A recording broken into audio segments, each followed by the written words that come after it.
نحمده ونصلي ونسلم على رسوله الكريم اما بعد فاعوذ بالله من الشيطان الرجيم بسم الله الرحمن الرحيم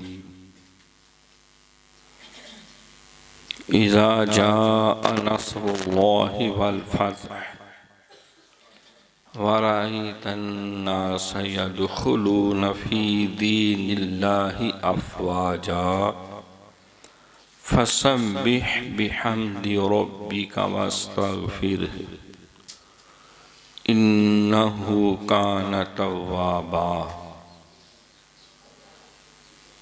وقال النبي صلى الله عليه وسلم المرء مع من أحبه.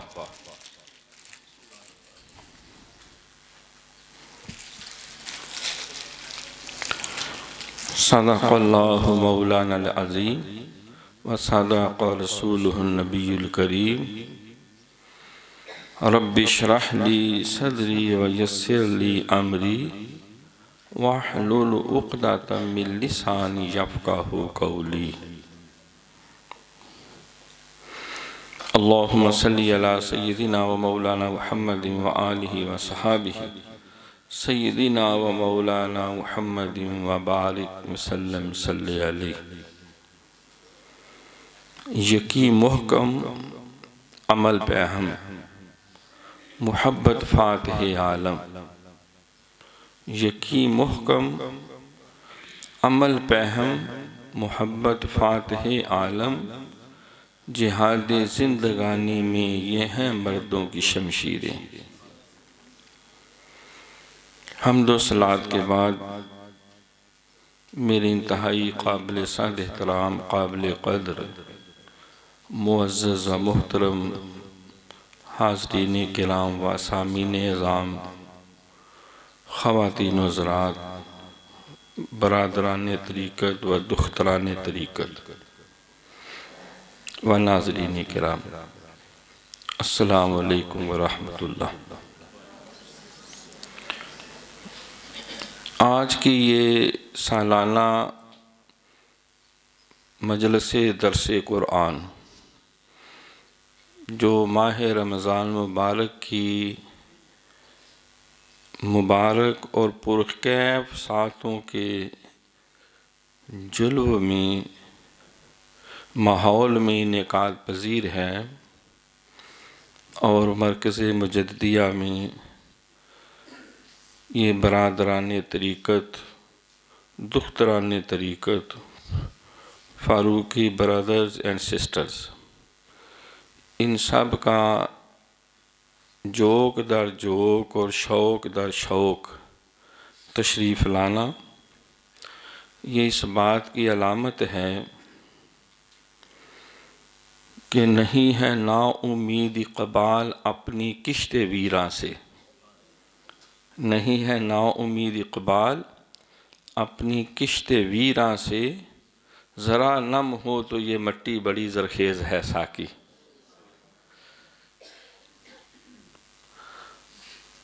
تو قرآن سیکھنے، دین سیکھنے والوں کی کمی نہیں ہے،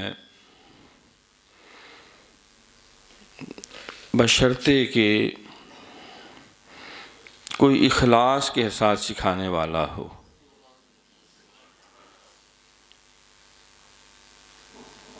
آج بھی ہو جو براہیم کا ایمان پیدا، آگ کر سکتی ہے انداز گلستاں پیدا.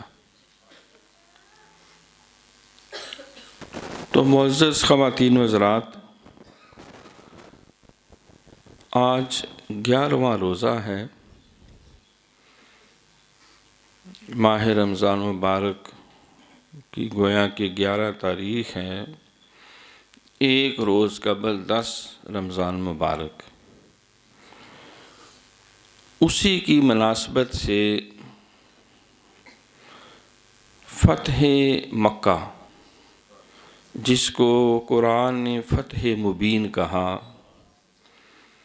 جو اسلام کی عظمت، سربلندی، کامیابی اور کامرانی کا ایک بہت بڑا سنہری موقع تھا، وہ جد و جہد جو گزشتہ 21 سال سے جاری اور ساری تھی،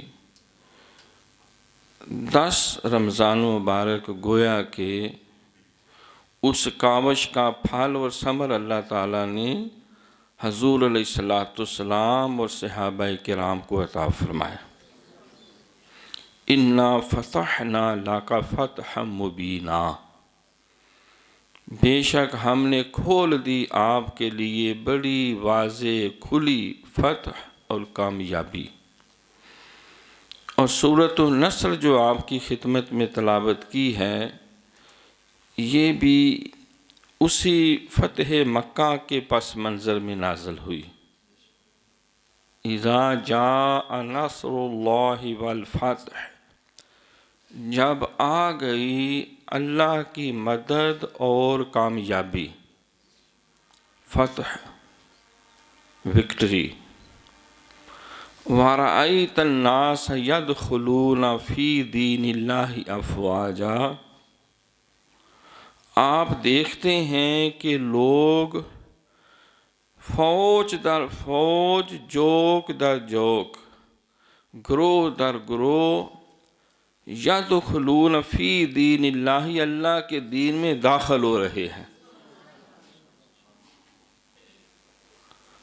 فسبح، جب اتنی بڑی اللہ نے کامیابی دی، مدد کی، تو حق یہ بنتا ہے کہ پھر اس رب کی تسبیح بھی کرنی چاہیے، بحمد ربک، اور خوب اس کی تعریف بھی کی جائے اس پروردگار کے لیے۔ فسبح بحمد ربک واستغفرہ، اور اس سے بخشش بھی طلب کی جائے۔ یہ فتح مبین بھی ہے، صلح مبین بھی ہے، اور عفو مبین بھی ہے۔ یہ توبہ مبین بھی ہے۔ یہ اللہ تعالیٰ کی بارگاہ سے بے پناہ برکتیں مزید حاصل کرنے کے لیے شکر مبین بھی ہے، اور یہ صبر مبین کا تحفہ ہے جو آج فتح مبین کی صورت میں ملا ہے۔ اِنَّهُ كَانَ تَوَّابًا، بے شک اللہ تعالیٰ تو بہت زیادہ توبہ کو قبول کرنے والا ہے۔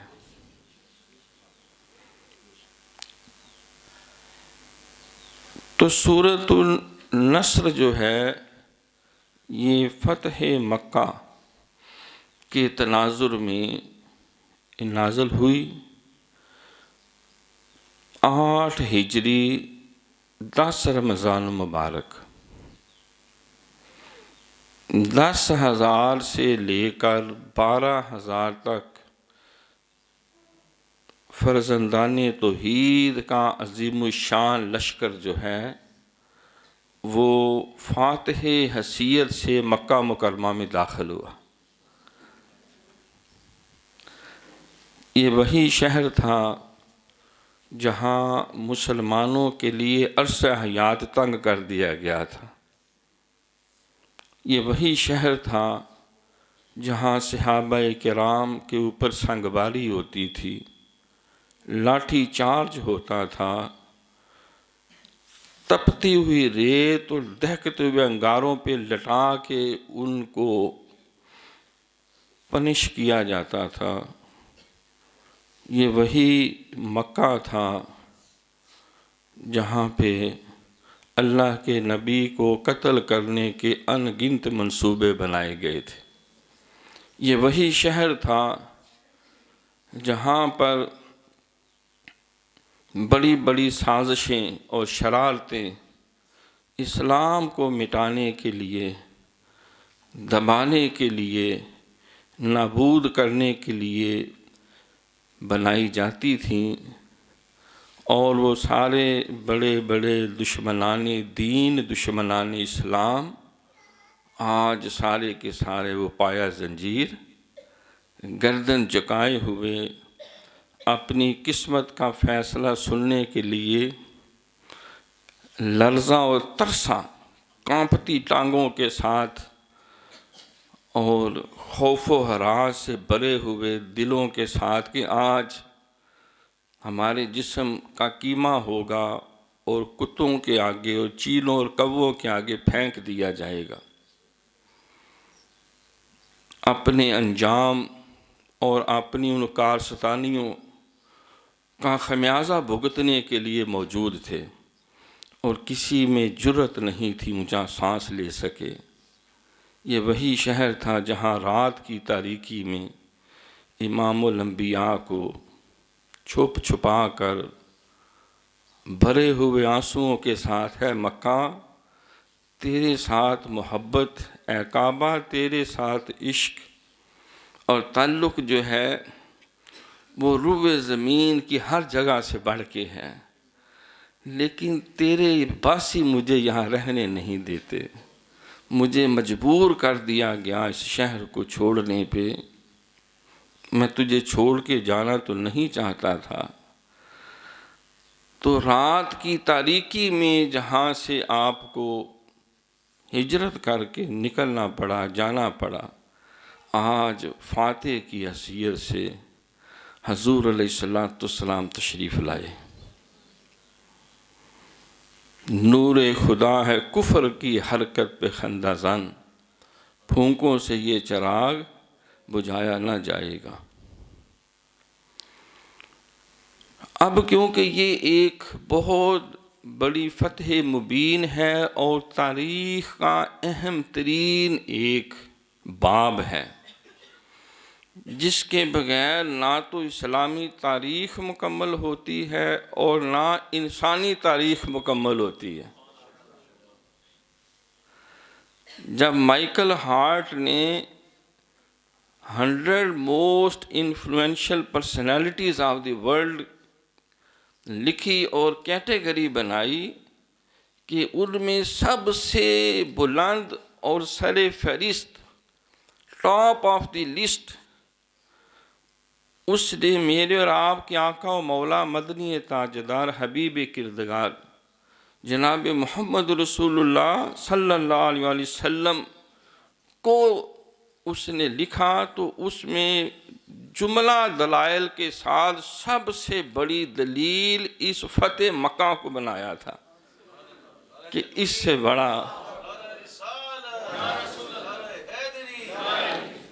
بڑا فاتح کوئی نہیں دنیا کا، اس سے بڑا صابر کوئی نہیں، شاکر کوئی نہیں، امانت اور دیانت کی پاسداری کرنے والا کوئی نہیں، اس سے بڑا انسانیت کا خیر خواہ کوئی نہیں، اس سے بڑا عفو درگزر کرنے والا کوئی نہیں۔ اے دنیا کے بڑے بڑے سورماؤں اور بڑے بڑے دعوے کرنے والوں، طاقت اور قوت کے نشے میں مست ہو کر تم اس نبی کے فتح مکہ کے تفصیلات کے آگے، تم ایک صحرا کے آگے ذرہ بھی نہیں ہو۔ یہ وہ تاریخی باب ہے جو ہر مسلمان کو ازبر ہونا چاہیے۔ اس کو ہم چھوٹے چھوٹے 4 حصوں میں تقسیم کر لیتے ہیں۔ سب سے پہلے کہ فتح مکہ، اس کے اسباب کیا تھے، پھر دوسرے نمبر پر اس کی اہم تفصیلات کیا ہیں، یعنی واقعات، اور پھر یہ کہ اس کے نتائج اور اثرات کیا نکلے، اور سب سے اہم اور آخری حصہ یہ ہے اس سے مجھے اور آپ کو کیا سبق ملا۔ حضور علیہ السلام نے 13 سال مکے میں تبلیغ دین کے ساتھ گزارے، اور دنیا کی بدترین اذیتیں صحابہ کرام اور تاجدار دو جہاں صلی اللہ علیہ وسلم کے ساتھ انہوں نے روا رکھیں، جسم لہو لہان کیے، ہر طرح کا ظلم اور ستم کیا، ایسی ایسی ہجو لکھیں، بد زبانیاں کیں، بد کلامیاں کیں، پھبتیں کسیں، اور ایسے ایسی گالیاں دیں اور ایسے ایسے گندے الزامات اور تہمتیں لگائیں کہ تاریخ انسانی میں کوئی مہذب انسان اس درجے تک جانے کا تصور نہیں کر سکتا کہ اس ذات کے لیے اور ان مخلص صحابہ اور صحابیات کے لیے تو 13 سالہ مکی دور سخت آزمائش، تکالیف اور ہزیمت کا حضرت یاسر، حضرت عمار بن یاسر، حضرت خبیب، سیدہ سمیہ اور دیگر جو صحابہ کرام صحابیات نے جام شہادت نوش کیا اور ان کے ظلم و ستم سے پناہ لینے کے لیے اپنا وطن چھوڑ کے حبشہ کی طرف گئے۔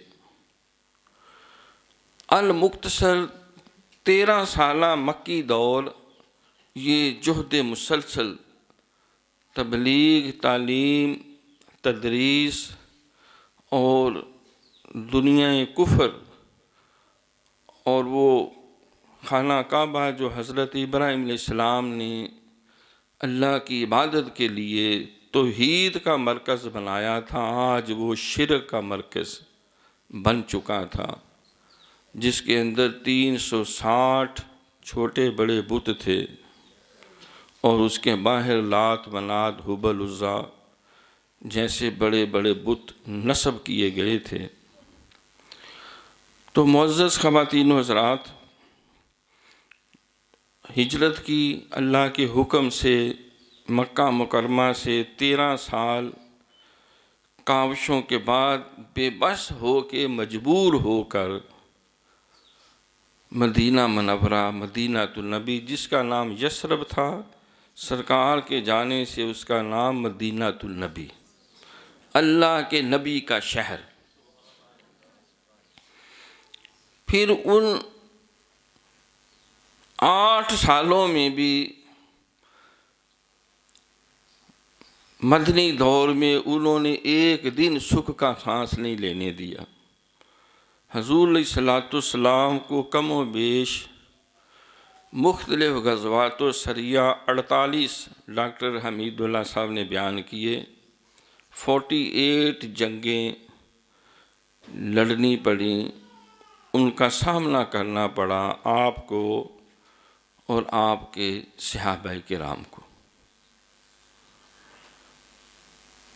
تو مدنی دور میں یہ تاریخ اسلام ہے، اس سے آگاہی بہت ضروری ہے۔ حضور علیہ السلام نے 40 سال کی عمر مبارک میں اعلان نبوت کیا، 53 سال کی عمر مبارک میں مکہ سے ہجرت کر کے مدینہ منورہ تشریف لے گئے، 10 سال آپ مدینہ منورہ میں رہے اور 63 سال عمر مبارک تبھی جو ہے آپ اپنے خالق حقیقی سے جا کے ملے۔ 2 ہجری میں قریش عرب نے مسلمانوں کو نابود کر دینے کے لیے ایک بہت بڑا لشکر، 313 کے مقابلے میں 1000 کا لشکر جو ہے وہ تیار کیا۔ 3 ہجری میں پھر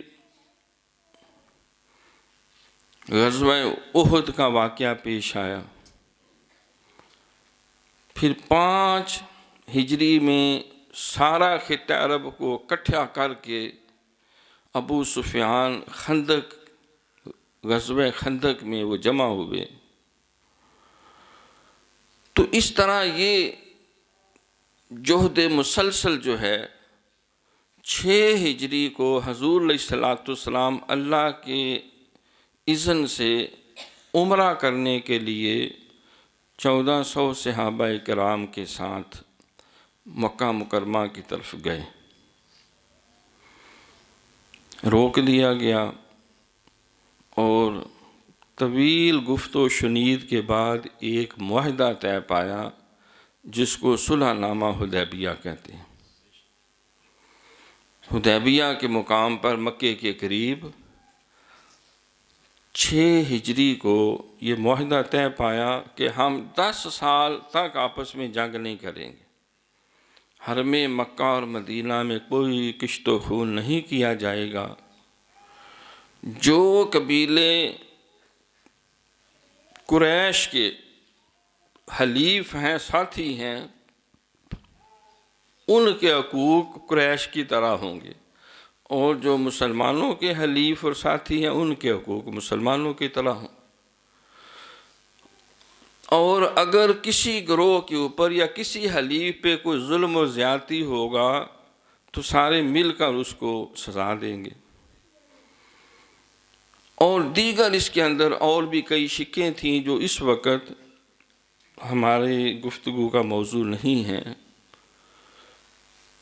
اگلے سال صحابہ نے عمرہ کیا، سعادت حاصل ہوئی، کچھ اور تاریخی واقعات جو ہے وہ وقوع پذیر ہوئے، فتح خیبر ہوئی۔ تو اس دوران واقعہ یوں پیش آیا کہ مسلمانوں کا ساتھی قبیلہ تھا بنو خزاعہ، اور اہل قریش کا ساتھی قبیلہ تھا بنو بکر۔ یہ دونوں قبیلے مکہ مکرمہ کے قریب ہی رہتے تھے، لیکن ان دونوں قبیلوں کی بڑی دیرینہ دشمنی تھی، عداوت تھی، اور صدیوں سے وہ قتل و غارت کرتے آ رہے تھے۔ کبھی پانی پینے پلانے پہ جھگڑا، کبھی گھوڑا آگے دوڑانے پہ جھگڑا، یوں ہی ہوتی رہتی تھی تکرار ان میں، یوں ہی چلتی رہتی تھی تلوار ان میں۔ پھر سرکار تشریف لائے تو صورتحال بدلی۔ تو یہ اب ایک قبیلہ مسلمانوں کا ساتھی بن گیا، ایک قریش عرب کا ساتھی بن گیا۔ تو صلح نامہ حدیبیہ کے بعد ہوا یہ کہ قریش عرب نے بنو بکر کی پشت پناہی کرتے ہوئے، ان کا ساتھ دیتے ہوئے، جس میں اکرمہ بن ابو جہل پیش تھا، انہوں نے ازلی پرانا انتقام لینے کے لیے مسلمانوں کا جو ساتھی قبیلہ تھا بنو خزاعہ، ان کے اوپر حملہ کر دیا۔ وہ جب کہ رات کو سب سوئے ہوئے تھے، آرام کر رہے تھے، قتل و غارت شروع کر دی اور ان کے مردوں کو قتل کر دیا۔ تاریخ میں 23 جو ہے 23 ان کے سرکردہ لوگوں کو موت کے گھاٹ اتارا، اس حالت میں کہ کچھ جان بچانے کے لیے لکھا گیا تھا کہ کعبے کی حدود جو ہے جہاں کسی قسم کا لڑائی جھگڑا اور قتل و غارت قطعی حرام ہوگی، انہوں نے وہاں آ کے کعبہ کے اندر پناہ لی۔ وہ غلاف میں چھپ گئے، لیکن ان کو پکڑ کے وہ بنو بکر اور قریش عرب نے قتل کیا، عورتوں بچوں کو غلام بنا لیے۔ تو پھر ایک 40 افراد کا قافلہ بنو بکر کا اپنے قبیلے کے سردار کے ساتھ حضور علیہ السلام کی خدمت میں حاضر ہوا۔ سیدہ عائشہ صدیقہ رضی اللہ تعالیٰ عنہ، ان سے روایت ہے کہ آپ سخت ایک دفعہ بیٹھے بٹھائے، غالباً سیدہ میمونہ رضی اللہ تعالیٰ عنہ، ان سے کہ سخت آپ دیدہ ہوئے، پریشان ہوئے، عرض کی کہ حضور کیا ہوا؟ آپ نے لبیک لبیک لبیک 3 دفعہ کہا، میں حاضر ہوں، میں آ رہا ہوں، میں آ رہا ہوں۔ تمہاری مدد کی جائے گی، تمہاری مدد کی جائے گی۔ فرمایا کہ بنو بکر اور قریش نے ہمارے ساتھی قبیلے بنو خزاعہ پر حملہ کیا، اور وہ منظر دکھایا گیا ہے کہ کس طرح ان کو قتل و غارت کا نشانہ بنایا گیا۔ ایک روز میں وہ قافلہ بھی آیا، مسجد نبوی میں حضور علیہ السلام صحابہ کے ساتھ تشریف فرما تھے، اور انہوں نے آ کر انتہائی غم زدہ انداز میں سرکار کی خدمت میں استغاثہ کیا، اور اپنا وہ مرثیہ پیش کیا اور اپنی فریاد پیش کی کہ ہم آپ کے ساتھی ہیں اور ہمیں اس طرح قتل کیا گیا ہے، ظلم کیا گیا ہے، اور آپ کا ساتھ دینے کی گویا کہ سزا دی گئی ہے۔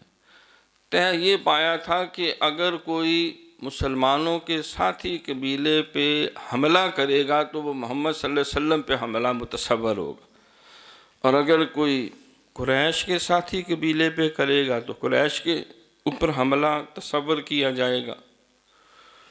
تو حضور علیہ السلام نے ان کو دلاسا دیا، ڈھارس بندائی کہ تم غم نہ کرو، فکر نہ کرو، تمہارا انتقام لیا جائے گا، اور جو ظلم ہوا ہے اس کا حساب ان شیطانوں سے لیا جائے گا۔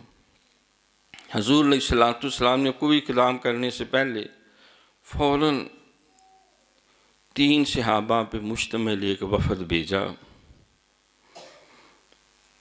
جنہوں نے جا کر حضور علیہ السلام کا پیغام دیا کہ بھی 3 باتیں فوری طور پر جتنے بندے قتل ہوئے ہیں عرب کے رواج اور روایت کے مطابق، اور جو صلح نامہ حدیبیہ میں بات طے ہوئی ہے، ان کا خون بہا ادا کیا جائے۔ دوسری صورت یہ ہے کہ تم بنو بکر سے علیحدگی اور بیزاری کا اعلان کرو۔ قریش کو یہ پیغام دیا تاکہ اس کو سزا دی جائے اس جرم کی، اس ظلم کی۔ اگر یہ دونوں میں سے کوئی شرط تمہیں قبول نہیں تو پھر صلح نامہ حدیبیہ کو تم ختم کرنے کا اعلان کر دو، ہم اس سے آزاد ہو جائیں۔ تو حضور علیہ السلام نے امن کا راستہ، عدل کا راستہ اور ظلم کے خلاف مظلوم کی داد رسی کا راستہ اختیار کیا، لیکن ان کی طرف سے یہ پیغام آیا کہ نہ تو ہم خون بہا ادا کریں گے اور نہ ہم بنو بکر کی پشت پناہی سے ہٹیں گے، البتہ تیسری بات ہمیں قبول ہے، ہم جو ہیں وہ صلح نامہ حدیبیہ کو ختم کرتے ہیں، آزاد ہو، تم جو کرنا ہے کر لو، جو کر سکتے ہو کرو۔ حضور علیہ السلام کو اندازہ تھا اس صورتحال کا، تو آپ نے انتہائی خاموشی کے ساتھ سارے صحابہ کو حکم دیا کہ جنگ کی تیاری کی جائے۔ ام المومنین سیدہ عائشہ صدیقہ رضی اللہ عنہ کو بھی حکم دیا سارے ہتھیار نکالو اور میرا جنگی سامان تیار کر دو۔ عرض کی آقا کوئی حملہ کرنا ہے، کوئی فوج کشی ہے، کوئی مہم جوئی ہے، فرمایا جو کہا گیا اس پہ عمل کرو۔ حضور علیہ السلام نے اس قدر اس بات کو خفیہ رکھا کہ کسی صحابی کو بھی آپ نے اس معاملے سے آگاہ نہیں کیا، حتیٰ کہ سیدنا صدیق اکبر رضی اللہ تعالیٰ عنہ کو بھی حکم ملا کہ جنگ کی تیاری کی جائے، تو پوچھا گیا کہ کہاں حملے کی تیاری ہے، سرکار خاموش رہے۔ گھر آ کر سیدہ عائشہ صدیقہ رضی اللہ عنہ سے پوچھا اپنی بیٹی سے، تو انہوں نے کہا مجھے اس کا کوئی علم نہیں، حکم یہ ملا کہ میرے سارے ہتھیار تیار کرو۔ آپ چاہتے تھے کہ جو خاص حکمت عملی ہے، جس کو عسکری یا فوجی حکمت عملی کہتے ہیں، اس کو مد نظر رکھتے ہوئے انتہائی خاموشی کے ساتھ اور سرعت کے ساتھ جو ہے ان ظالمین کو گھیر لیا جائے۔ اس دوران حضرت حاتب رضی اللہ تعالیٰ عنہ انہوں نے ایک خط جو ہے ایک خادمہ کو، لونڈی کو دیا کہ کسی طرح یہ قریش عرب تک پہنچاؤ، جس میں لکھا کہ محمد صلی اللہ علیہ وسلم ایک بہت بڑے حملے کی تیاری کر رہے ہیں، اندیشہ یہ ہے کہ شاید وہ بنو بکر اور بنو خزاعہ کا جو معاملہ اس میں وہ مکے پہ حملہ کریں گے، لہٰذا تم اپنی تیاری کر لو، بچاؤ کی تدبیر سوچ لو۔ تو یہ وہ پس منظر جو ہے اس کا، اس فتح مکہ کا، یہ تاریخی حقائق تھے۔ حضور علیہ السلام کو وحی کے ذریعے اللہ کریم نے اس بات سے آگاہ کر دیا۔ آنے والے واقعات سے اللہ تعالیٰ حضور علیہ السلام کو آگاہ فرما دیتے تھے۔ یہ نبی کی شان ہے۔ جب جنگ موتا میں 3000 صحابہ کا لشکر جو ہے وہ ایک صحابی، ایک سفیر کے قتل کی پاداش میں حضور علیہ السلام نے ہرقل کی طرف، نصرانیوں کی طرف بھیجا کہ میرے سفیر کو قتل کیا گیا تو تم جا کے اس کا بدلہ لو۔ وہ شاہ ہرقل 1,00,000 فوج لے کے وہ 3000 کے مقابلے میں خود قیادت کرتا ہوا آ گیا، قیصر روم جو ہے۔ سرکار نے فرما دیا کہ بھئی بات یہ ہے کہ یہ جھنڈا زید بن حارث کے پاس ہوگا۔ دیکھو اگر یہ شہید ہو گئے تو پھر یہ جعفر بن ابی طالب کے پاس ہوگا رضی اللہ تعالیٰ، وہ بھی شہید ہو گئے تو عبداللہ بن رواحہ کے پاس ہوگا، وہ بھی شہید ہو گئے تو پھر اپنے میں سے کسی کو علم دے دینا اور اپنا امیر بنا کے جہاد کرنا۔ صحابہ کو اس بات کا یقین ہو گیا کہ یہ تینوں اکابر صحابہ اس جنگ موتا میں شہادت کا رتبہ حاصل کریں۔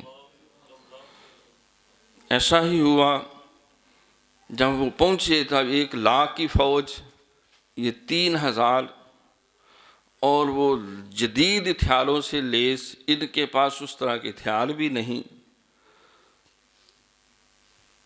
تو انہوں نے یک بعد دم حملہ کر دیا۔ حضرت زید بن حارث رضی اللہ تعالیٰ عنہ انہوں نے مقابلہ کیا اور نرگے میں انہوں نے لے لیا، کیونکہ یہ تھوڑے تھے وہ بہت زیادہ تھے، وہ شہید ہوئے۔ حضرت جعفر بن ابی طالب نے جھنڈا پکڑ لیا، ان کے بھی انہوں نے دونوں بازو اتار دیے، اور سرکار نے فرمایا تھا کہ اللہ نے ان کو جنت کے پر دیے ہیں، 2 بازوؤں کی جگہ وہ پوری جنت میں وہ پرواز کرتے ہیں، اللہ کی نعمتوں سے بہرہ مند ہوتے ہیں۔ پھر عبداللہ بن رواحہ وہ بھی شہید ہو گئے، اور پھر باہمی مشورے سے حضرت خالد بن ولید رضی اللہ تعالیٰ عنہ ان کو، اب یہ واقعات جو ہیں سینکڑوں میلوں پہ وقوع پذیر ہو رہے ہیں۔ سرکار مدینہ منورہ میں صحابہ کو تفصیلات بتا دیں کہ زید بن حارث شہید ہو گئے، جعفر بن ابی طالب شہید ہو گئے، بلکہ ان کے گھر آپ تشریف لے گئے اور اطلاع دی۔ عبداللہ بن رواحہ شہید ہو گئے، اور اسلام کی جو اللہ کی لپکتی ہوئی تلوار ہے اس نے قیادت سنبھال لی۔ حضرت خالد بن ولید کی 9 تلواریں لڑتے ہوئے ٹوٹی، اور انہوں نے اندھا دھند تابڑ توڑ 3000 کے ساتھ ایسے حملے کیے کہ ان کے ہزاروں نصرانیوں کو واصل جہنم کر کے باقی سارے اپنی فوج کو ان کے نرگے سے نکال کر جو ہے وہ مدینہ شریف کی طرف لے آئے۔ تو جب مدینہ شریف میں ساری صورتحال کے لیے آگے قاصد پہنچا فوج سے پہلے، تو اس نے کہا میں تفصیلات بتانے آیا ہوں۔ سرکار نے فرمایا میں تمہیں پہلے تفصیلات بتاؤں یا تم بتاؤ گے؟ تو اس نے عرض کی کہ حضور آپ ارشاد فرمائیں۔ تو حضور علیہ الصلوۃ والسلام نے پہلی بات سے آخری تک ساری تفصیلات بتا دیں، گویا کہ اپنی آنکھوں سے سارا جنگ کا نقشہ دیکھ رہے ہیں۔ اس نے عرض کی حضور ایک ذرہ برابر بھی آپ کی تفصیلات اور حقیقی جو واقعات ہوئے ہیں اس میں کوئی فرق نہیں۔ جس طرح سیدنا فاروق اعظم رضی اللہ تعالیٰ عنہ جب محاذ پہ فوجیں جاتی تو اس طرح ہدایات دیتے جیسے خود جنگ میں موجود ہیں۔ تو حضرت علی رضی اللہ تعالیٰ عنہ اور حضرت زبیر رضی اللہ تعالیٰ کو حضور نے بھیجا کہ اس عورت سے وہ خاطر واپس لے کے آؤ، اور ایک تیسرے صحابی بھی تھے، یہ سرپٹ گھوڑا دوڑاتے ہوئے پہنچے اور سرکار نے فرمایا تھا فلاں جگہ اس وقت وہ بی بی پہنچی ہوگی، وہاں تم اس کو پکڑو جا۔ تو اس لونڈی کو پکڑ لیا تو کہا وہ خط نکالو، اس نے انکار کیا۔ علی پاک نے تلوار نکال لی کہ تیرا گاٹا اتار کے نکال لیں گے تیرے وجود سے۔ تو پھر اس نے بالوں کے اندر وہ چھپایا ہوا تھا وہ خط دیا اور واپس لے گیا۔ واپس مدینہ شریف لائے، حضور علیہ الصلوۃ والسلام نے حضرت حاتب کو بلایا کہ تو نے ایسا کیوں کیا؟ جب میں نے ایک بات ظاہر نہیں کی تو نے قریشی عرب کو خبردار کرنے کے لیے۔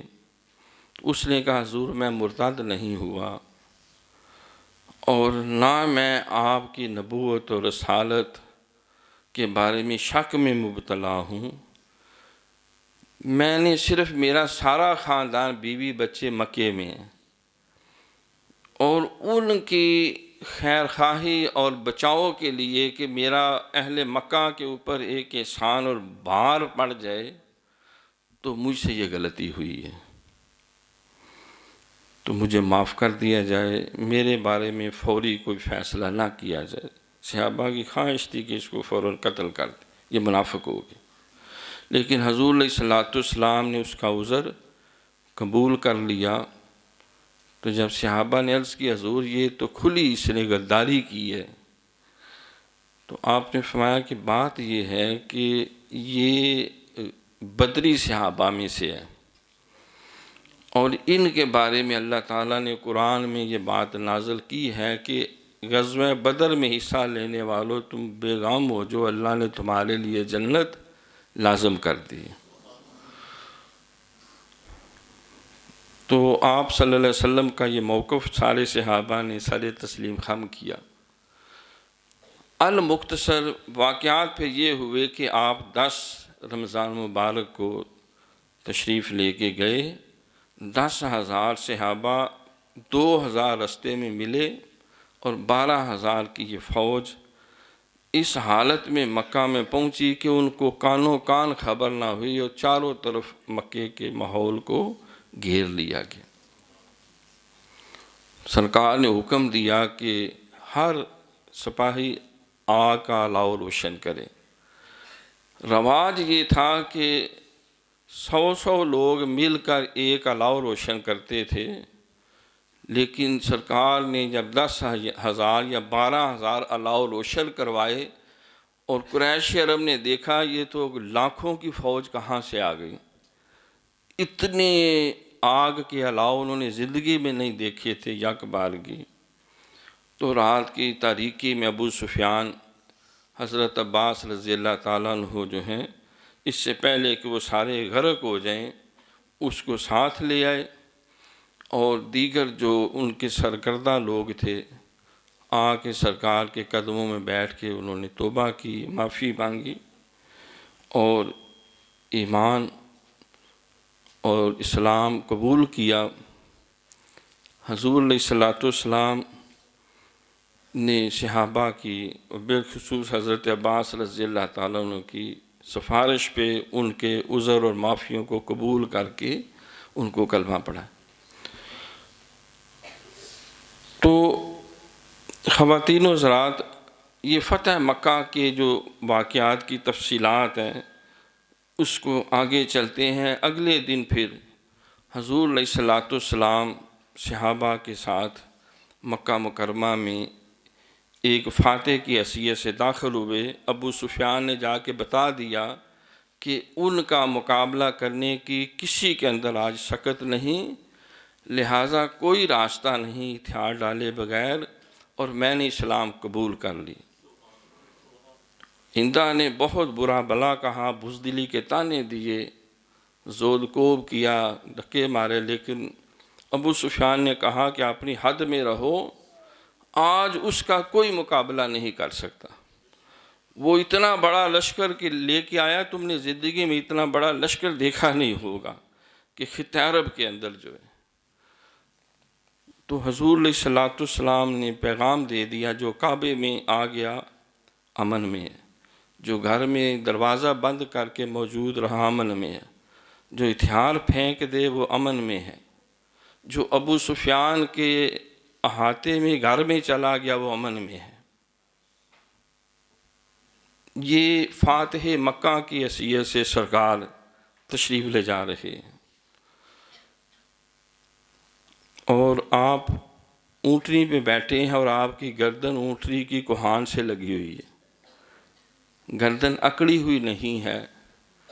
آپ علیہ السلام کوئی تکبر کا ماحول نہیں، لا الہ الا اللہ محمد رسول اللہ کی صدائیں بلند ہو رہی ہیں، اللہ اکبر کی صدائیں بلند ہو رہی ہیں۔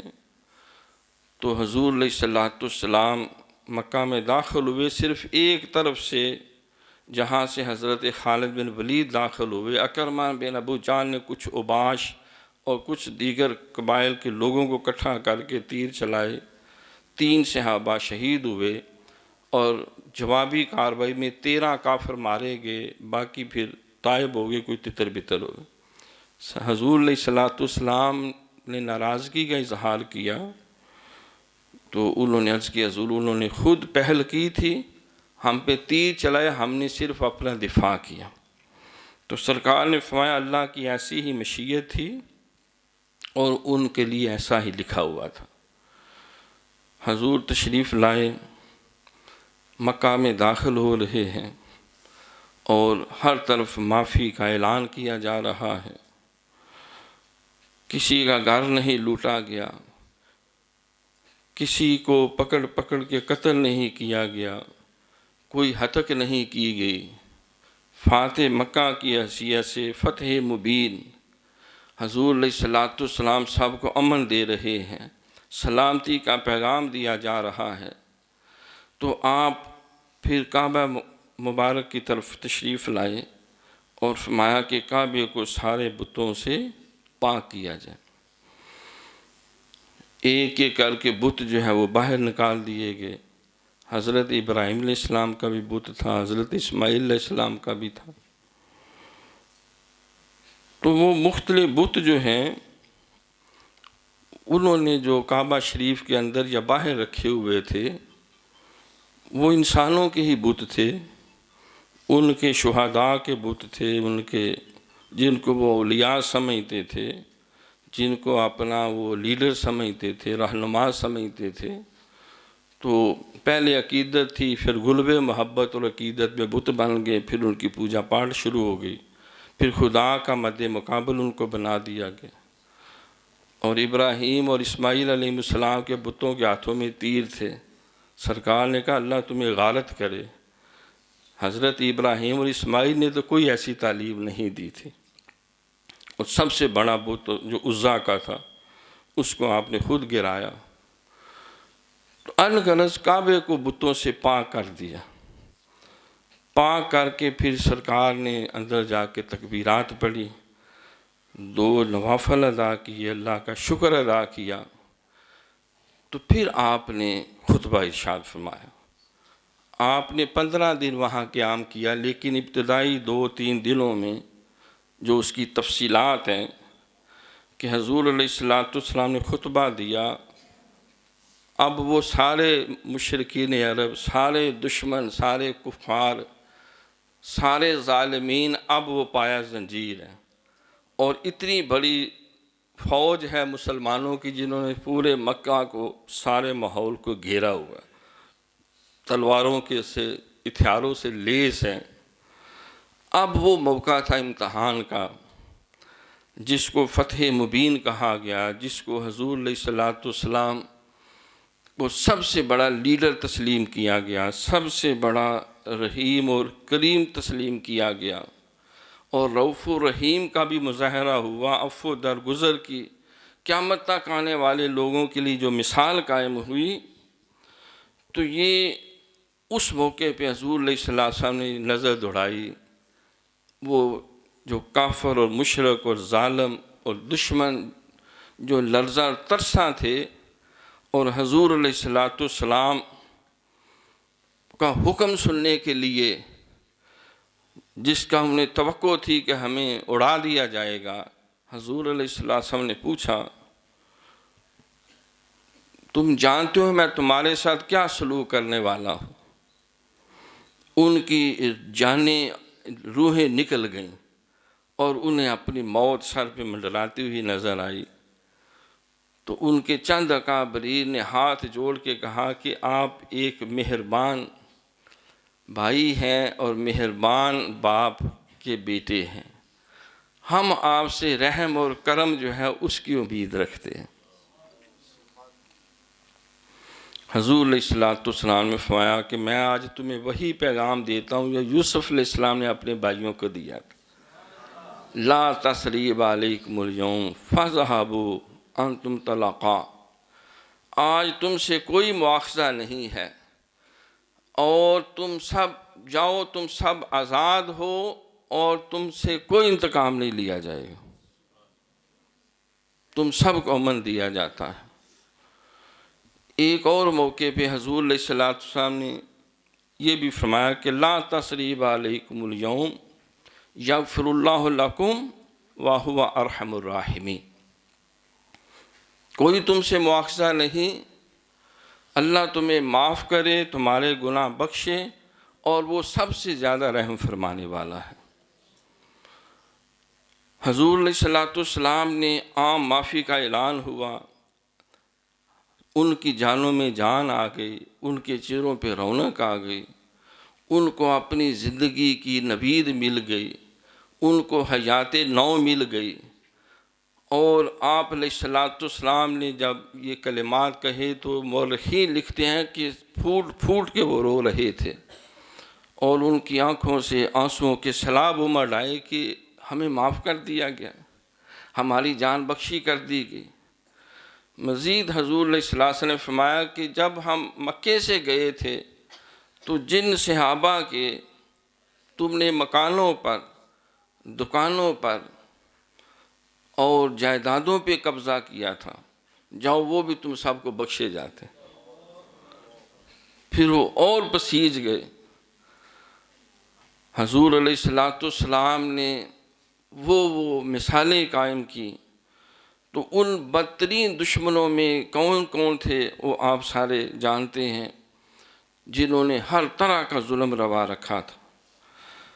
پھر اس کے بعد حضور علیہ السلام نے جب عام معافی ہوئی، امن کا ماحول بنا، خانہ کعبہ کو بتوں سے پاک کر دیا گیا، اور نعرے تکبیر بلند ہوئے، نمازیں پڑھی گئیں، شکرانہ ادا کیا گیا، طواف کیا گیا کعبے کا، اور اللہ کی توحید کا ذکر بلند ہوا، تو حضور علیہ السلام نے پھر دوسرا ایک خطبہ دیا اور فرمایا کہ سنو،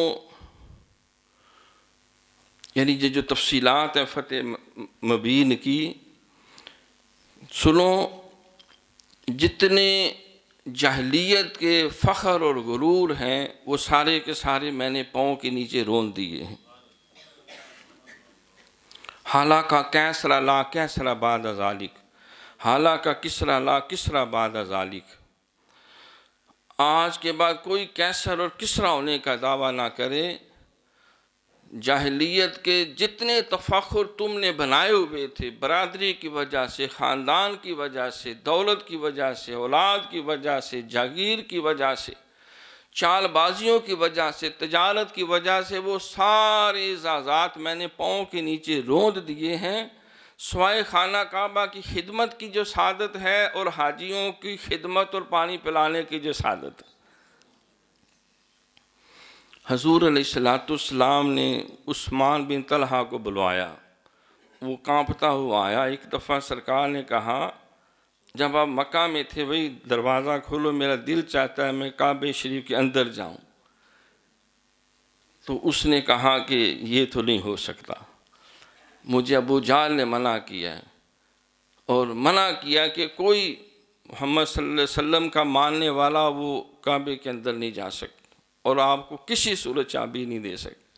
حضور علیہ السلام نے فرمایا، عثمان بن طلحہ، وہ وقت آ رہا ہے، یہ چابی میرے ہاتھ میں ہوگی جو تو نے پکڑی ہوئی ہے، اور یہ چابی میرے ہاتھ میں ہوگی، اور تو ایک مجرم کی طرح میرے سامنے ہوگا، اور جس کو میں چابی دوں گا قیامت تک اس سے کوئی چابی چھین نہیں سکے گا، تیرا پھر کیا حال ہوگا؟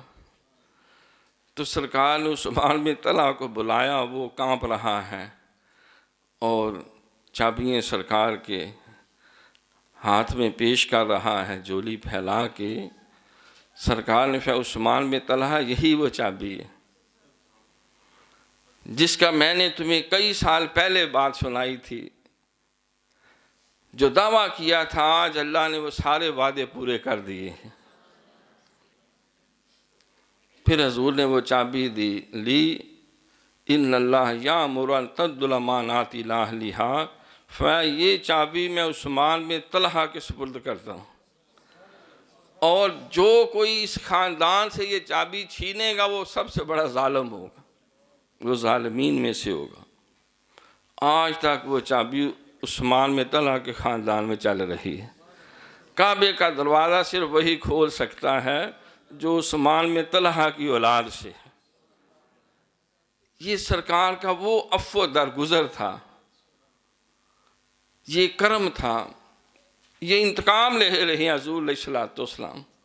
دنیا میں بھی انتقام لیے جاتے تھے، دشمنوں کو سزائیں دی جاتی تھیں، وہ سکور برابر کیے جاتے تھے، لیکن آج جو فتح مکہ کے دن تاریخ رقم کی جا رہی ہے، آقا علیہ السلام کیسی تاریخ رقم کر رہے۔ پھر عورتیں جوک در جوک وہ آئیں اور ان کے غلف میں بیعت کرنے کے لیے، پھر وہ خاتون بھی آئی جس نے ظلم کی انتہا کی تھی، اور مورخین لکھتے ہیں کہ سیدہ عائشہ صدیقہ رضی اللہ عنہ سے حدیث روایت ہے، جب وہ بحیثیت مجرم سامنے پیش ہوئی تو اس نے بہت زیادہ، اسے یقین تھا جو میں نے ظلم کیے ہیں، حضرت واشی سے حضور کے چچا کو نیزہ مروایا اور ان کے ناک، کان، ہونٹ اور جسم کے اعضاء کٹوا کر ہار بنا کے اور کلیجہ نکال کے اس کو چبا کے بنگڑے جو ڈالے تھے غزوہ احد کے موقع پر، تو یقیناً میرے ساتھ بدترین سلوک ہوگا۔ تو وہ جب مجرم کی حیثیت سے آئی تو اس نے پھر جتنی بد زبانی ہو سکتی تھی کی، اور پھر کیونکہ یہ نسلی تفخر تھا، یہ خاندانی غرور جو اس جہالت کی وجہ سے کوٹ کوٹ کے بھرا ہوا تھا۔ وہ کہتے تھے 100 دفعہ ہمارے ٹکڑے کر دیں لیکن ہم سردار ہیں، ہم اونچے ہیں، ہم بڑے ہیں، ہمارا قبیلہ، ہمارا خاندان، ہمارا عہدہ۔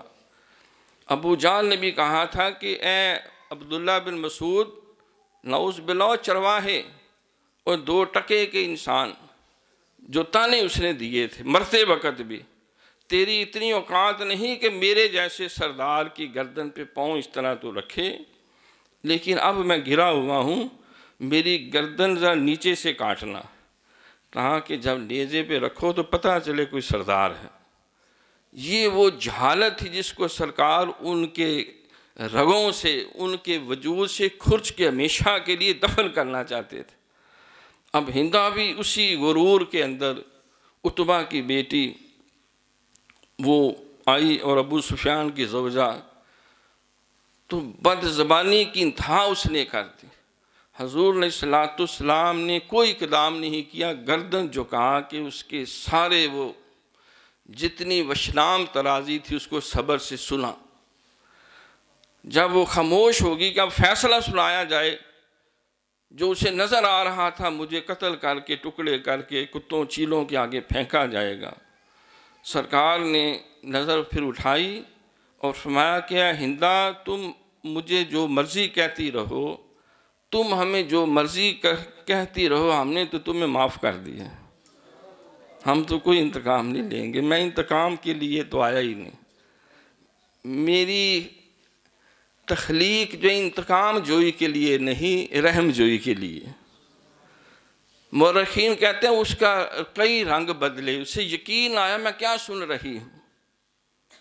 سرکار نے پھر کہا ہندا، تم ہمیں جو مرضی کہتی رہو، ہم نے تجھے معاف کر دیا، تیرے گھر میں آنے والوں کو معاف کر دیا، جو جو تیرے جرم میں شریک تھا معاف کر دیے گئے۔ پھر اس نے کہا، یہ بخاری شریف کی حدیث ام المومنین سیدہ عائشہ صدیقہ رضی اللہ عنہ سے روایت ہے، فرماتی اس نے کہا کہ اے محمد صلی اللہ علیہ وسلم، اس لمحے سے پہلے دنیا میں بدترین نعوذ باللہ نقل کفر نہ باشد آپ اور آپ کا خاندان تھا، لیکن آپ کا یہ عفو درگزر اور بڑا پن دیکھ کے اب میں اس بات کا اعلان کرتی ہوں کہ روئے زمین پر آپ سے معزز اور اعلیٰ ترین کوئی انسان نہ کوئی خاندان موجود ہے، میں میرے آل اولاد سب کچھ آپ پہ قربان ہے، ہر شے قربان۔ اس نے پھر اسلام قبول کیا اور دیگر معزز خواتین کو ساتھ لے کے بیعت کی، اور ان کی بخشش کے لیے باقاعدہ قرآن پاک کی آیات نازل ہوئی، اور جن جن حروف کے ساتھ حضور نے بیعت لی وہ سارے حروف بھی، جہاں عورتوں کی بیعت کا ثبوت ہے وہ آیت، اس کا جو شان نزول ہے وہ ہندا اور اس کے ساتھ آنے والی خواتین۔ تو حضور علیہ السلام نے ہندا کو بھی معاف کر دیا۔ بعد میں جب اکرمہ بن ابو جہل بدترین دشمن آیا، حضور نے اس کو بھی معاف کر دی۔ وہ وحشی جس نے کلیجہ نکال کے دیا تھا اور شہید کیا تھا امیر حمزہ رضی اللہ تعالیٰ کو، وہ سامنے آیا، اس کو بھی معاف کر دی۔ سہیل بن عمر بدترین جو اسلام کا دشمن تھا، جس نے وہ حملہ کیا تھا اس وقت جب مکے میں داخل ہو رہے تھے، سرکار نے اس کو بھی معاف کر دی۔ ان لوگوں نے پھر اپنی جانیں لڑا دیں اسلام کے لیے، دین کے لیے۔ جب یہ تائب ہوئے تو انہوں نے تائب ہونے کا حق بھی ادا کیا۔ تو دختران اسلام، یہ تفصیلات کے ساتھ ایک اس میں ضمن واقعہ یہ پیش آیا، حضور نے حکم دیا حضرت بلال کو، تم خانہ کعبہ کی چھت پہ چڑھو اور چھت پہ چڑھ کر تم اذان پڑھو۔ تو اس پہ پھر بعض جو ہے وہ مشرکین نے، جن میں عقاب بن اسد یا عطا بن اسید کا لفظ آتا ہے، اس نے یہ کہا کہ میرا باپ خوش نصیب ہے، پچھلے سال مر گیا۔ نعوذ باللہ، یہ دو دو ٹکے کے انسان کعبے کی چھت پہ چڑھ جائیں گے جو ہمارے جانوروں کا فضلہ اٹھانے والے ہیں، تو میں یہ اتنا منحوس دن دیکھ رہا ہوں۔ ایک اور بد نصیب نے کہا کہ نعوذ باللہ، محمد صلی اللہ علیہ وسلم کو اس کالے کوے سے بہتر کوئی نہیں ملا تھا کہ اس کو خانہ کعبہ کی چھت پہ چڑھا دیا۔ تو اس پہ پھر حضور علیہ السلام نے پھر خطبہ ارشاد کیا اور فرمایا کہ خبردار، تم بلال حبشی رضی اللہ تعالیٰ عنہ اس کو گھٹیا اور معمولی سمجھ رہے ہو کہ یہ بنو ہاشم سے نہیں، یہ بنو قریش سے نہیں، یہ عربی نہیں، اور اس کے پاس دولت اور سرمایہ نہیں، اس کا رنگ گورا چٹا یا سرخ نہیں، اور اس میں فلاں فلاں کمیاں ہیں، اے قریش عرب جو خاندان اور برادری کی وجہ سے اپنے آپ کو بڑا سمجھتا ہے، یاد رکھو تم سب آدم کی اولاد ہو، آدم کو اللہ نے مٹی سے پیدا کیا تھا، اور تمہارے قبیلے اور گروہ صرف تمہارے تعارف کے لیے ہیں، اور اللہ کی نظر میں سب سے عزت والا وہ ہے جو تم میں سب سے زیادہ متقی اور پرہیزگار ہے۔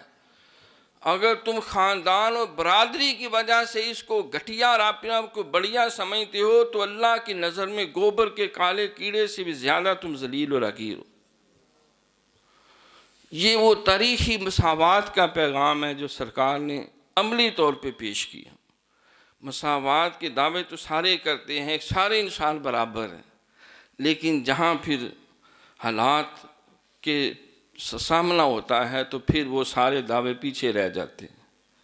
حضور علیہ السلام نے عملی ثبوت دیا، بلال حبشی رضی اللہ تعالیٰ عنہ کو کعبے کی چھت پہ چڑھایا، وہاں بھی وہی مؤذن تھے، مدینہ میں بھی وہی مؤذن تھے، اور پوری تاریخ اسلامی گواہ ہیں، ان کو ایک علاقے کا گورنر بنا کے بھی بھیجا گیا۔ بلال حبشی رضی اللہ تعالیٰ کی ساری خدمات، صہیب رومی کی ساری خدمات، سلیمان فارسی کی ساری خدمات، بلکہ یہاں تک فرمایا کہ سلیمان میری اہل بیت سے ہیں۔ تو فتح مکہ کے دن اس فتنے کو بھی نبی علیہ السلام نے مساوات کا جو ہم بار بار پیغام دیتے ہیں، اس کا سب سے بڑا ثبوت جو ہے یہ فتح مکہ کے دن پیش کیا گیا۔ دختران اسلام، تو یہ اب فتح مکہ کے واقعات اہم آپ کے علم میں آ گئے، اس کے نتائج اور اثرات کیا مرتب ہوئے۔ نتائج اثرات یہ نکلے کہ جو قرآن نے کہا کہ وَرَأَيْتَ النَّاسَ يَدْخُلُونَ فِي دِينِ اللَّهِ أَفْوَاجًا، سرکار نے جگہ جگہ لوگوں کو قابو کرنے کی بجائے مرکز کو قابو کیا۔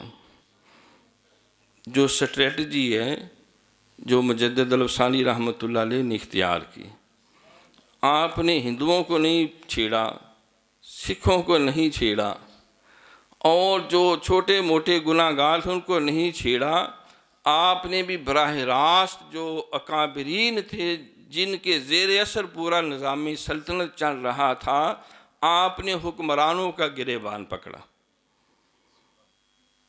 آپ نے اکبر کے ساتھ براہ راست ٹکر لی، آپ نے جہانگیر کے ساتھ براہ راست ٹکر لی۔ آپ نے فرمایا کہ بات یہ ہے کہ یہ حاکم وقت جو ہے یا جو حکمران طبقہ ہے، یہ بالکل اسی طرح جیسے جسم کے اندر دل ہوتا ہے، اگر اس کو انسان بنا دیا جائے، راہ راست پہ چلا دیا جائے، الناس علی دین ملوکہم، لوگ اپنے حکمرانوں کے دین پہ ہوتے ہیں، نیچے والے خود ہی ٹھیک ہونا شروع ہو جاتے ہیں۔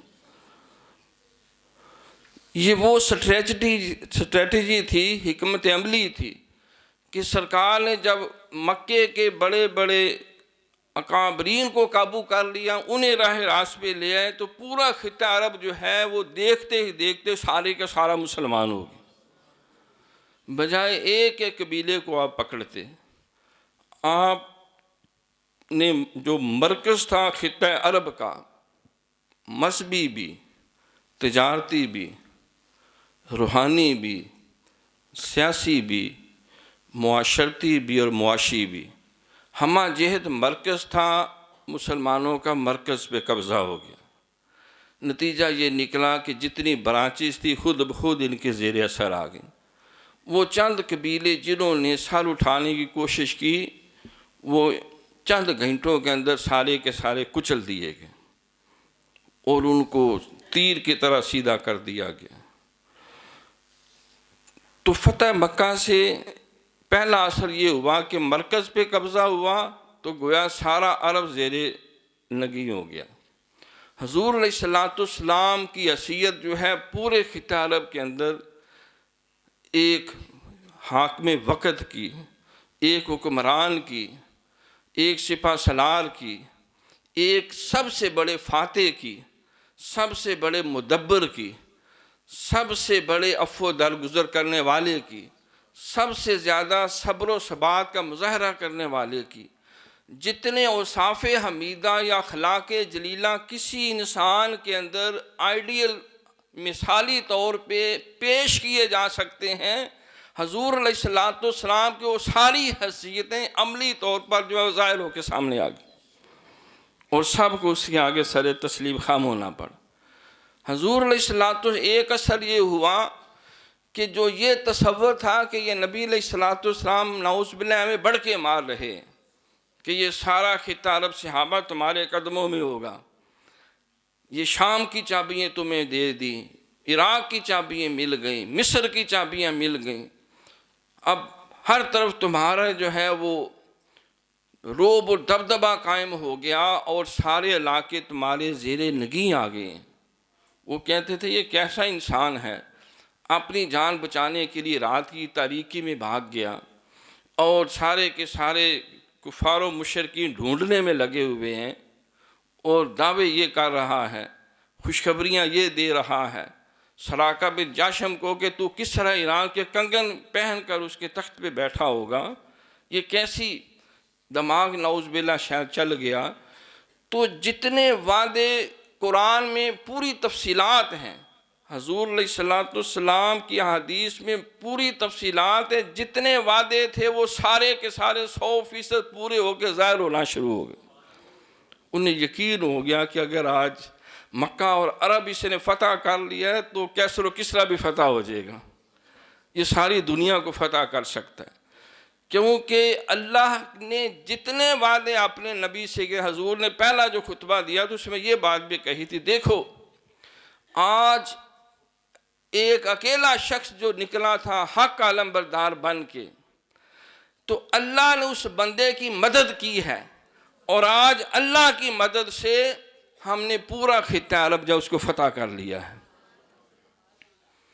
اور ایک موقع پہ کسی مشرک نے یہ بھی کہا کہ اب تو یہ ایک بہت بڑا جو ہے وہ حکمران اور لیڈر بن گیا ہے، تو یہ اتنی بڑی کامیابی اس نے کیسے حاصل کر لی، سمجھ نہیں آتی، بیٹا اس کا کوئی نہیں، خاندان میں طاقت اس کے پاس ایسی کوئی نہیں، باقی جتنے بھی ظاہری اسباب اس کے پاس کوئی نہیں۔ حضور علیہ السلام اس کیفیت سے آگاہ ہو گئے، آپ نے اس کو بلوا کے قریب کر کے کہا خدا کے بندے یہ جتنی کامیابی ہے یہ محمد صلی اللہ علیہ وسلم کی ہمت کا نتیجہ نہیں، اللہ کی مدد کا نتیجہ ہے۔ اگر آج اللہ نے کامیابی دی ہے تو قیامت تک وہی کامیابی دینے والا ہے۔ اذا جاء نصر اللہ والفتح، جب اللہ کی طرف سے مدد اور کامیابی آ جائے پھر اس کو دنیا کی کوئی طاقت جو ہے وہ زیر لگی نہیں کر سکتی۔ نور خدا ہے کفر کی حرکت پہ خندہ زن، پھونکوں سے یہ چراغ بجھایا نہ جائے گا، فانوس بن کے آپ جس کی حفاظت ہوا کرے وہ شمع کب بجھے جسے روشن خدا کرے۔ ایک تو پتہ چلا کہ اللہ کے سارے وعدے سچے، اللہ کے نبی کے وعدے سچے، فتح مکہ نے یہ بات ان کو سمجھا دی۔ ایک اور اس میں خاص واقعہ یہ پیش آیا کہ سرکار نے جب اتنا رحم و کرم کیا اہل قریش پہ، اچھا وہ عقاب بن اسد یا عتاب بن نصیر جو ہے جس نے عجیب و غریب باتیں کی تھی، سرکار کی قدموں میں آ گیا، معافی مانگ لی، تائب ہو کے کلمہ پڑھ لیا، تو سرکار نے اس پہ بھی یہ اتنا بڑا کرم کیا کہ مکے کا امیر بھی اس کو بنا کے آپ مدینہ شریف گئے، اور ساتھ حضرت معاذ بن جبل رضی اللہ عنہ کو لگایا کہ یہ دینی رہنمائی تربیت یہ تمہاری کرے گا، باقی اس کی حکمرانی میں تمہیں سپرد کرتا ہوں۔ دیکھو آپ نے جتنے ان کے اندر تکبر اور رونت اور غرور اور جہالتیں تھیں ان کو موڈیفائی کیا آپ نے، یہ آپ کی بہترین جو سٹریٹجی تھی۔ میں نے پہلے بھی یہ بات عرض کی کہ ایک شخص مسلمان ہوا، وہ چور مشہور تھا کہ یہ بھیڑیں چرا لیتا ہے، بکریاں چرا کے لے جاتا ہے، یہ پتلا سا ہے، اس کی دوڑ بہت زیادہ، اسے پکڑ کوئی نہیں سکتا۔ تو اس نے عرض کی حضور کہ میرے لائق ڈیوٹی۔ سرکار مسکرائے کہ یہ بندہ تو مشہور ہے 10 نمبری چور ہے اور اس کو یہی فن آتا ہے۔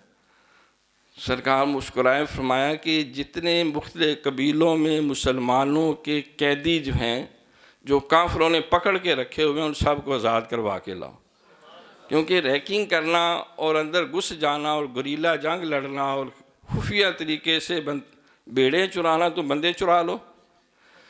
جس قبیلے میں جتنے مسلمان قیدی تھے ایک ایک کر کے سب کو وہ چھڑا کے لے آیا، ان سے وہ کام لیا جو وہ کر سکتے تھے۔ تو یہ عقاب بن اسد سے وہ کام لیا جو وہ کر سکتا تھا، لیکن کنٹرول رکھنے کے لیے اس کے ساتھ معاذ بن جبل کو لگا دیا، جو اکابرتین ینگ بلڈ تھے۔ یمن کا گورنر بھی انہیں بنایا، 24 سال عمر مبارک تھی، ان کی بہت زیادہ خدمات۔ دیکھو اسی طرح مجدد پاک نے بھی یہی کیا۔ آپ جہانگیر کی سیٹ پہ نہیں بیٹھے، جہانگیر کی حکومت پہ قبضہ نہیں کیا، اس کو پکڑ کے سیدھا کیا، اس کا رخ سیدھا کیا اور اس کی رہنمائی کے لیے خود 3 سال اس کے ساتھ رہے، تاکہ خود ایسے احکامات جاری کروائے جائیں جو سنت مصطفیٰ اور آئین محمدی صلی اللہ علیہ وسلم کے مطابق۔ ایک اور اس میں اثرات یہ ظاہر ہوئے کہ انصار صحابہ جو انصار مدینہ، ان کے دل بیٹھ گئے، انہیں فکر یہ لگ گئی کہ سرکار اب اپنے وطن میں آ گئے، قبیلہ مسلمان ہو گیا، وہ قیادتیں سیادتیں جو ہیں وہ ساری بحال ہو گئیں، اور ہر طرف سے مسلمان جو ہیں اب آسودہ خاطر، اور پورا قریش عرب محمد صلی اللہ علیہ وسلم کا مطیع ہو گیا ہے۔ اب سرکار ادھر ہی رکے رہیں گے، اب ہم سرکار کے دیدار سے، آپ کی صحبت سے، آپ کے اس عفو درگزر محبت سے شاید محروم رہ جائیں۔ اللہ کریم نے سرکار کو اس کیفیت سے آگاہ کیا۔ آپ نے پھر انصار صحابہ کو بلوایا، فرمایا دیکھو یہ ساری کامیابی، یہ ساری کامرانی اللہ کی مدد اور کرم سے ہے اور تمہاری سنگت سے ہے۔ تم خاطر جمع رکھو، تمہارے ساتھ پیار ڈالا تو قیامت تک میں تمہارے ساتھ ہی ہوں۔ المرء مع من حب، جو دنیا میں جس سے محبت کرتا ہے اسی کے ساتھ۔ انصار صحابہ کہتے ہیں ہماری خوشی کی انتہا نہ رہی، اس بات سے ہم اتنا فخر کرتے تھے، ہم کہتے تھے ہمارے سے کائنات کی ہر شے، ہر عہدہ، ہر اقتدار، دولت، ہر شے لے لو، صرف ہمیں محمد صلی اللہ علیہ وسلم دے دو۔ حضور پاس ہے تو ہر شے ہمارے ساتھ ہے۔ ہمیں پیغام کیا ملا؟ جو آخری بات عرض کرنا چاہتا ہوں، آج کی ساری گفتگو کا، فتح مکہ کا لب لباب اور خلاصہ دختران اسلام اور برادران طریقت۔ پہلا سبق یہ کہ راہ حق میں آزمائشیں آتی ہیں۔ امام الانبیاء سے تو زیادہ اللہ کا کوئی لاڈلا نہیں، یہ ہے کوئی نہیں۔ حضور علیہ السلام نے جتنی تکالیف اٹھائیں، اور اس روبے زمین سرکار کے بعد صحابہ سے زیادہ اللہ کا کوئی لاڈلا نہیں۔ انہیں جو آزمائشیں آئیں، انہوں نے اپنی جانیں بھی پیش کی، اپنی اولادیں بھی پیش کی، اپنا گھر بار بھی لٹایا، اپنا وطن بھی چھوڑا، اس یقین کے ساتھ کہ اللہ تعالی ہماری اس کاوش کو ضائع نہیں کرے گا۔ اللہ کی بارگاہ سے ان تکلیفوں کا صلہ مل کے رہے گا۔ تو راہ حق میں تکالیف آتی ہیں، جو صبر و ثبات کے ساتھ، ارادے جن کے پختہ ہوں، نظر جن کی خدا پر ہو، تلاطم خیز موجوں سے وہ گھبرایا نہیں کرتے۔ مصائب لاکھ بڑھ جائیں، عزائم کم نہیں ہوں گے، یہ وہ سر ہیں جو کٹ جائیں گے، خم نہیں ہوں گے۔ مصائب سے الجھ کر مسکرانا میری فطرت ہے، مجھے ناکامیوں پہ اشک برسانا نہیں آتا۔ تیرے دریا میں طوفان کیوں نہیں ہے، خودی تیری مسلمہ کیوں نہیں ہے، ابس ہے شکوہ تقدیر یزداں، تو خود تقدیر یزداں کیوں نہیں ہے۔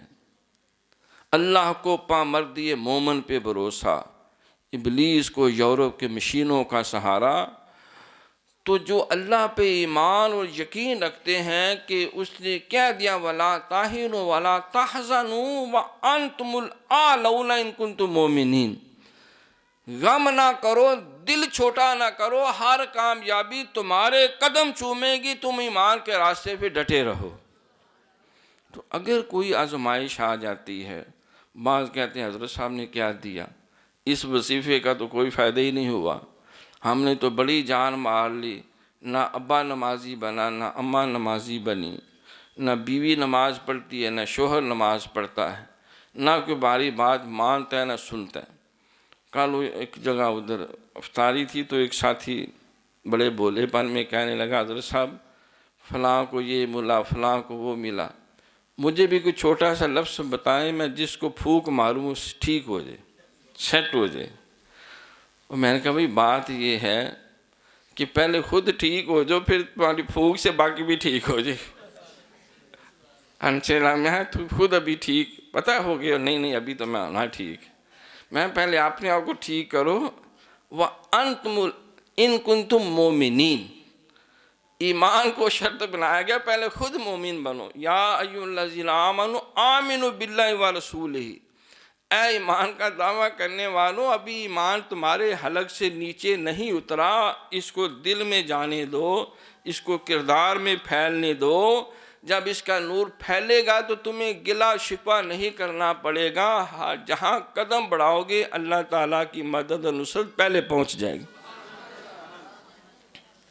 پیغام یہ ملا کہ جال حق و زہق الباطل ان الباطل کان زہوقا، یہ سرکار اس سے یہی پڑھ رہے تھے، حق آ گیا باطل مٹ گیا، باطل مٹ جانے والا ہے، لیکن آپ حق کے نمائندے تو بنے۔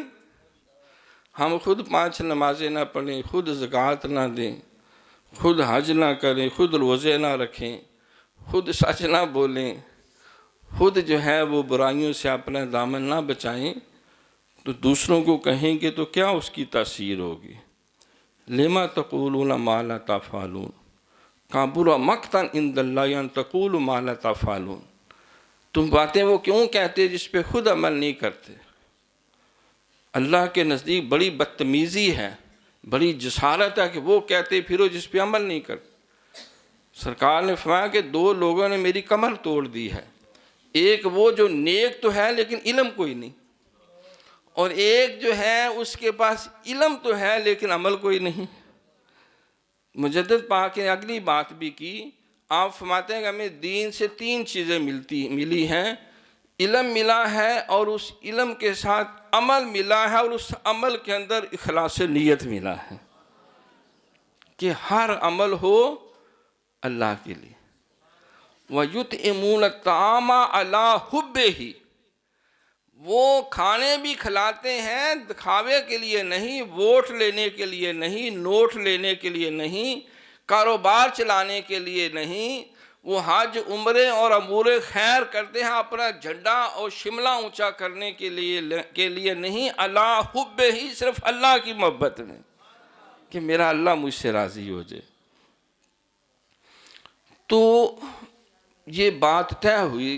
دوسرا صبر، الظفر مع صبر، سرکار نے فرمایا کہ ہر کامیابی کی بنیاد صبر کے اوپر، وَتَوَاصَوْا بِالْحَقِّ وَتَوَاصَوْا بِالصَّبْرِ، حق راہ پہ ڈٹے رہو، صبر کا دامن تھام لو۔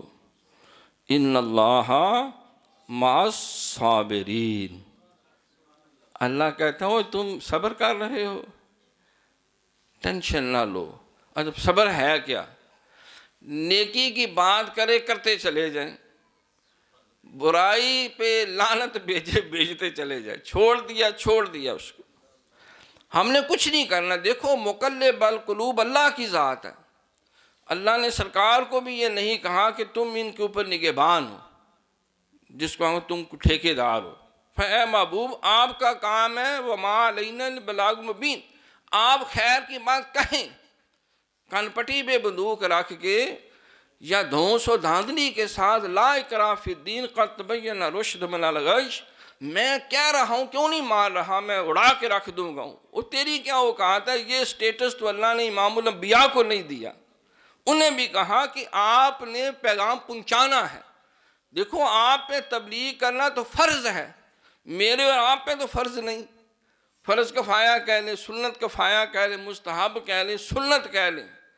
تو جب حضور علیہ السلام کو اللہ کریم نے ایسی ڈیوٹی یا سٹیٹس نہیں دیا کہ اگر انہوں نے کلمہ نہ پڑھا تو آپ کو نہیں چھوڑنا، نہیں ایسی کوئی بات، اب ابو چھوڑے ان کو، فَمَحِّلِ الْكَافِرِينَ أَمْهِلْهُمْ رَوَيْدًا، چھوڑو ان کو، کرنے دو جو کر، میں نمڑ لوں گا ان سے۔ ہمارا کام جو ہے اس کو کہتے صبر۔ دیکھو خناس کبھی باز نہیں آتا شرارتیں کرنے سے، تو ہم نیکی کی بات کرنے سے کیوں باز آئیں؟ ہم کہتے رہیں گے، جتنا سرکار کو ستایا گیا، جتنے برے برے نام آپ کے رکھے گئے نعوذ باللہ، کتنا سرکار کا سینہ چھلنی ہوتا ہوگا، لیکن صبر کیا تو صبر کرنے والوں کے ساتھ اللہ ہوتا ہے۔ بظاہر وہ ناکام بھی ہو جائے، وہ ناکام نہیں ہوتے، اللہ اس ناکامی کو بھی ایسی کامیابی بناتا ہے کہ قتل حسین اصل میں مرگ یزید ہے، اسلام زندہ ہوتا ہے کربلا کے بعد۔ یزید کا نام غالی بنا، امام علی مقام کا نام تو محبت و شجاعت کا یہ ایک استعارہ بن گیا، ایک علامت بن گیا۔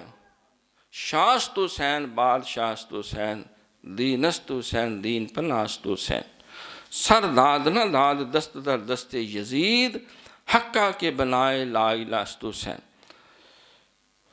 تو صبر کے ساتھ خیر کی بات کہتے رہیں، نیکی کرتے چلے جائیں۔ میں نے پہلے بھی عرض کیا تھا، قبلہ عالم سے ایک دفعہ میں نے شکایت کی کہ گھر کا ماحول میں چاہتا ہوں ایسا ہو جائے، میری سن رہی کوئی نہیں، لفٹ ہی کوئی نہیں کرانی، وہ بھی مخالف، بھائی بھی مخالف، فلاں بھی مخالف، اور میں چاہتا ہوں یہ صحیح راستہ ہے، اس کو اپنا لیں، اثر ہی کوئی نہیں۔ تو آپ نے فرمایا کہ بیٹا چھوڑو تم اس کو، تم کوشش ہی نہ کرو، ان گھریلو مسائل کو سیدھا کرنے کی کوشش چھوڑ دو، تم اپنے آپ کو سیدھا کرتے جاؤ، انشاءاللہ یہ سارے سیدھے ہو جائیں۔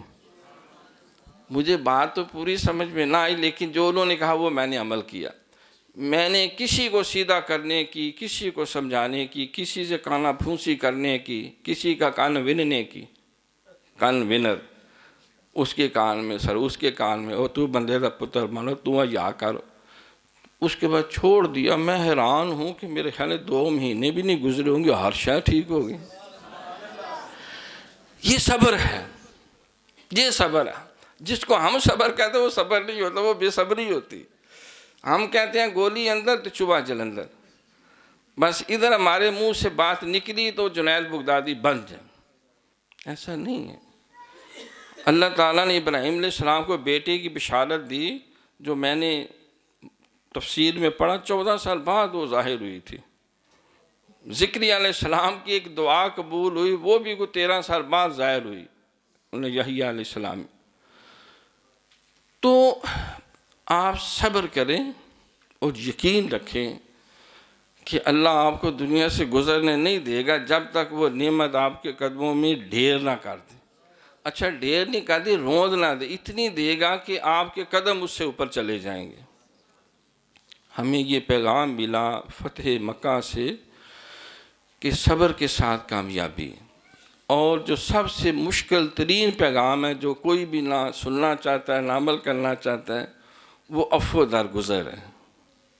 یہ بہت مشکل کام ہے کہ بہو ساس کو معاف کر دے، ساس بہو کو معاف کر دے، بیوی شوہر کو معاف کر دے، شوہر بیوی کو معاف کر دے۔ یہ بہت مشکل ترین کام ہے، اور یہ اللہ کے کرم کے ساتھ وابستہ ہے۔ لیکن یاد رکھو، معاف کر دینے والا ہمیشہ کے لیے امر ہو جاتا ہے۔ آپ کو سن مار کے کسی کا اتنا دل نہیں جیت سکتے جتنا اس کے آنسو پونجھ کر اور اس کے آگے خدمت اور محبت سے اس کے کپڑے اور جوتے اور کھانا پیش کر کے جو دل جیت سکتے، خدمت کے ساتھ۔ عفو درگزر یہ نہیں جا تینوں معاف کیتا، نہیں، عفو درگزر یہ ہے کہ آپ اس کے لیے سراپا خیر بن جائیں۔ صحابی نے عرض کی نا حضور میں صدیق اکبر رضی اللہ تعالیٰ فلاں فلاں نے میری بیٹی پہ تہمتیں لگائیں، بے شک بعد میں سزا بھی ملی، لیکن اس وقت تو یہ صورت واضح نہیں تھی، پھر سزائیں بھی ملی، آئندہ میں نے ان کی کوئی مدد نہیں کرنی۔ سرکار نے کہا نہیں، اے ابو بکر تو ان کی امداد جاری رکھ، وہ اپنی اگر کوئی بری فطرت سے باز نہیں آتا تو تم اچھی فطرت کیوں چھوڑو۔ تو عفو درگزر یہ ہے کہ ہم اپنے ایٹیچیوڈ سے، اپنے کردار سے یہ شو کریں کہ ہم خیر خواہ ہیں، ہم کسی کے شر میں راضی نہیں، ہم کسی کو نقصان دینے کے در پہ نہیں، ہم کسی کی عزت اور توقیر جو ہے اس پہ حسد کرنے والے نہیں، ہم جو ہے وہ کسی دوسرے کی عزت کو چھیننے والے نہیں، اس کی پگڑی اچھالنے والے نہیں، اس کی پگڑی کی شملے کو اور اونچا کرنے والے ہیں۔ ہم جو ہے وہ کسی کی غیبتیں کرنا، اس کی الزام تراشی کرنا، اس کے عیب ڈھونڈ ڈھونڈ کے منہ پھلا پھلا کے بیان کرنے والے نہیں، ہم تو عزتوں کے محافظ ہیں، عزتوں کو کم کرنے والے نہیں۔ اس کو کہتے ہیں عفو درگزر۔ فتح مکہ سے یہ پیغام ملا، اور بہت سے پیغامات جو ہے آخر میں ایک وفا کا پیغام ہے۔ حضور علیہ السلام نے جن سے محبت کی، جن سے پیار کیا، تو پھر اس پیار کو نبھایا، اس کا حق ادا کیا، تو سرکار فرماتے ہیں تم دنیا میں حق ادا کرو، اللہ قیامت میں حق ادا کرے گا۔ قیامت میں تم اسی کے ساتھ ہوگے جس کے ساتھ دنیا میں وفائیں کرتے رہے۔ اللہ مجھے اور آپ کو عمل کی توفیق عطا فرمائے۔ وما علینا الا البلاغ المبین۔